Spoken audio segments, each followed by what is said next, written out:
Cthulhu Christmas Presents H.P. Lovecraft's The Transition of Juan Romero. A quick review. The Transition of Juan Romero was written by H.P. Lovecraft on September 16, 1919. But Lovecraft wouldn't allow the story to be published, even in amateur publications. It was eventually published in the Arkham House book, Marginalia, in 1944.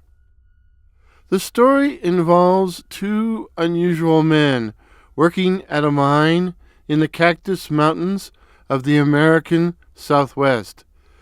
The protagonist is an unnamed Englishman, forced to leave India due to unexpected calamities, and now living under an assumed name. While in India, he had been more comfortable amongst the, quote, white-bearded native teachers than amongst my fellow officers, end of quote. His sole connection to his former life is a, quote, quaint and ancient Hindu ring, of whose nature and manner of coming into my possession I cannot speak.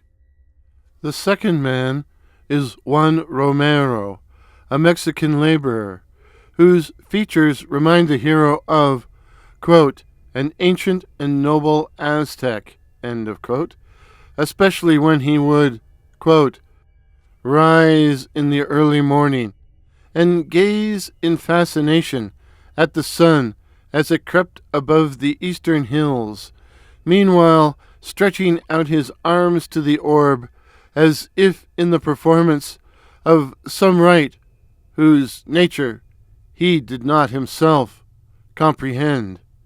End of quote. Mystery surrounds Romero. He was raised and named by a Mexican cattle thief who found him when a child alone in a mountain hovel, the skeletons of two people believed to be his parents in an unusual rock fissure nearby. An unusual rock fissure which was later destroyed along with the hovel by an avalanche. Romero is fascinated by the hero's ring and becomes attached to the Englishman, serving him as a virtual, servant. Then, on October 18, 1894, an exploratory mining blast reveals an, quote, abyss so monstrous that no handy line might fathom it, nor any lamp illuminate it. It's a real bottomless pit, kind of like my stomach. Afterwards, quote, the pale-faced workmen apprised the superintendent of their refusal to revisit the chasm, or indeed to work further in the mine until it might be sealed. Something beyond their experience was evidently confronting them, for so far as they could ascertain, the void below was infinite. The night shift did not go on that evening. End of partial quote. Neither the hero nor Romero were involved in the dynamiting. That night, their sleep is disturbed by a coyote howling, a dog barking, and the approach of a gathering storm. The hero is woken up by Romero, who asks him if he can hear that throb down in the ground. Throb down in the ground. Of course he can. And so, this being a Lovecraft yarn, both men, quote, without apparent volition, enter the mine to discover the source of the sound. Why are Lovecraftian heroes so obsessed with going underground? Think of all the Lovecraft stories set in caves and exploring catacombs. It's It's an obsession with them, underneath the earth, like they're moles or something. They descend the mine, drawn by the sounds of rhythmic chanting and drumming, and guided by the glowing light cast by the hero's ring. Romero suddenly breaks into a run, shrieking in a strange language and calling the name of an Aztec god I'm not even going to try to pronounce. And in the end, Romero is swallowed up by the abyss. When the hero arrives, quote, advancing, I peered over the edge of that chasm, which no line could fathom, and which was now a pandemonium of flickering flame and hideous uproar. At first I beheld nothing but a blur of luminosity, but then shapes, all infinitely distant, began to detach themselves from the confusion, and I saw... Was it Juan Romero? But God, I dare not tell you what I saw. The hero swoons.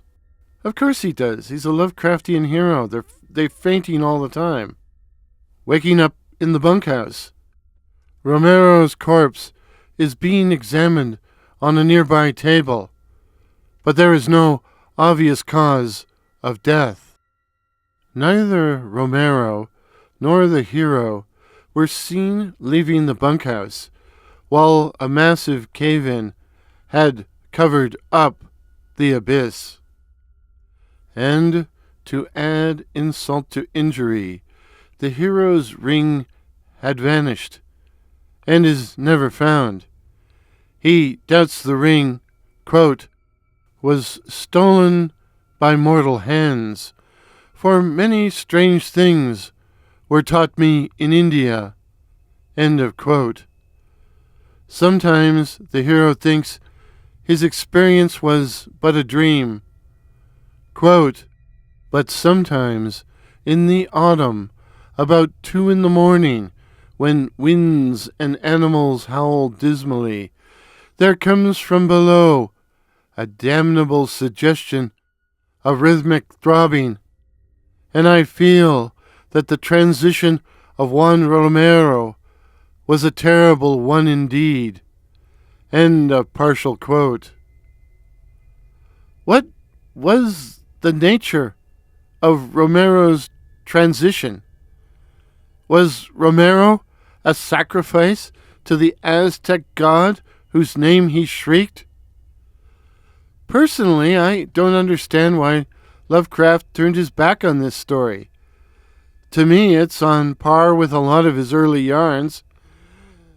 And I liked his description of the rising storm the night Romero suffers his transition. Wikipedia states, quote, the story was a private, illustrative exercise meant only for the eyes of his, HBL, his small circle of correspondence.